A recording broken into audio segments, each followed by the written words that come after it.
Des paysages à couper le souffle, une mer à perte de vue, des montagnes majestueuses. La Côte d'Azur est à elle seule un décor de cinéma particulièrement apprécié des réalisateurs. Tout commence ici, à Nice, dans les studios Riviera. À partir des années 40, ils vont accueillir tout ce que le monde du cinéma compte d'acteurs et de réalisateurs. On trouve tout un ensemble d'outils. Alors on trouve de l'espace évidemment, 7 hectares d'installation, c'est énorme, plusieurs studios.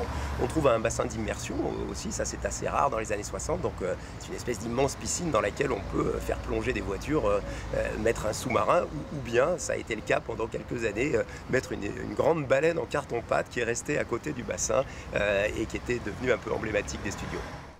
Près de 400 films ont été tournés sur la Côte d'Azur. La main au collet d'Alfred Hitchcock reste l'un des plus célèbres avec sa course-poursuite sur le viaduc d'Èze. Plusieurs villes continuent de servir de décor aux longs métrages français et étrangers. C'est le cas de Menton avec La Chambre du Fils de Nanni Moretti ou encore de Villefranche-sur-Mer, véritable écrin pour les réalisateurs. On a près de 150 films qui ont été tournés à Villefranche, toutes nationalités confondues. Alors évidemment, Jamais plus jamais, Ronin, aussi bien Elle et lui, Bryce de Nice, Un héros malgré lui, sont parmi les plus connus.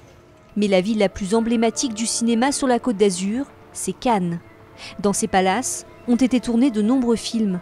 Le Carlton a par exemple accueilli Sophie Marceau dans Anthony Zimmer, Michel Blanc pour Grosse Fatigue ou encore Claude Lelouch pour La Bonne Année.